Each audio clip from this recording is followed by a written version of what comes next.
3, 2, 1. Start.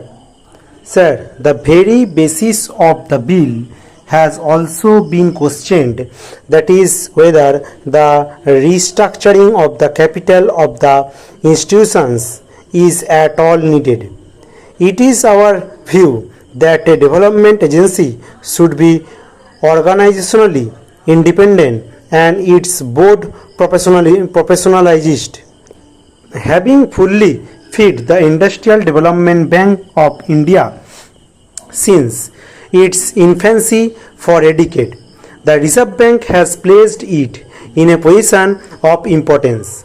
The government have therefore taken the view that the time has arrived to elevate the status of the development bank to that of the principal financial institution.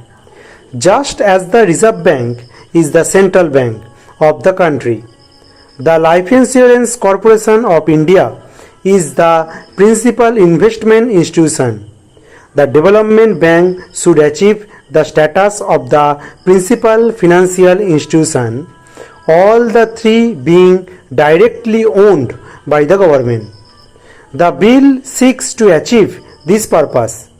Further, the board of the principal financial institution should reflect the various impulses of different states of India, particularly those which are industrially backward. As I have already explained, you will see from clause 6 of the bill that in a board of 25 members, expecting 2 who are government officials and 2 employees of the financial institutions, the rest are professionals in the sense that they represent all India and state level financial institutions, banks and various fields like science, technology, industry, economics, industrial cooperative, marketing, etc. The Reserve Bank as the central bank of the country will be represented at the level of Deputy Governor on the board and on the Executive Committee of the Development Bank. The Reserve Bank is therefore in a position to continue to make its positive contribution to the operations of the Development Bank and through it of all other financial institutions. It has also been argued that after the restructuring of the Development Bank, neither the volume of credit to industry will increase, nor will the cost of credit decrease, and thus there is no economic rationales for the bill. In any event, the mobilization of resources and their channeling will be done in close coordination with the Reserve Bank of India. Having elevated the status of the IDBI and made it statutory responsible for the coordination, the Development Bank and the other financial institutions will work with greater cohesion, and to that extent there will be better development for resources all round. A point has also been raised that with the transfer of the shareholding of the Industrial Development Bank of India from the Reserve Bank to the government, large industrial group would have easier access to institutional finance than before. In the second note of dissent by my honorable friends, a similar point has been made that the credit policies to be followed by the institutions have not been defined. The policy of financing industry, including small scale industry, cooperative, etc., and the large industrial groups is determined by government. For implementing the policy of government, it is perhaps not very material whether the Industrial Development Bank of India is directly owned by government or owned through the Reserve Bank.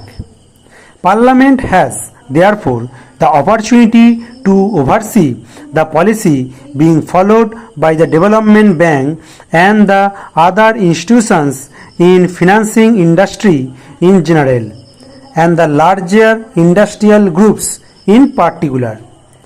The honorable members have in their minute of dissent referred to the position that the employees' representatives will not be elected on the board but will be selected in a manner prescribed by government. They have referred to the practice prevailing in regard to the appointment of directors on the boards of the nationalized banks.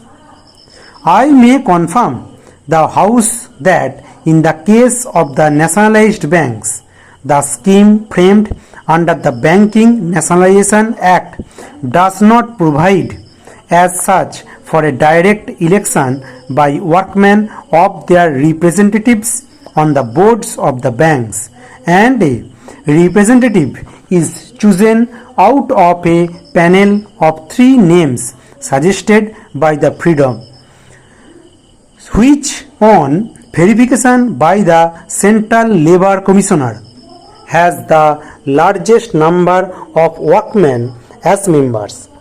A more or less similar procedure will be drawn up in this case also for selection of the employees' representatives. I now take this opportunity of paying a tribute to the services rendered by the Reserve Bank of India in feeding the Industrial Development Bank of India from its infancy and having brought it up to its present status so that it could take up the leadership of the other financial institutions independently.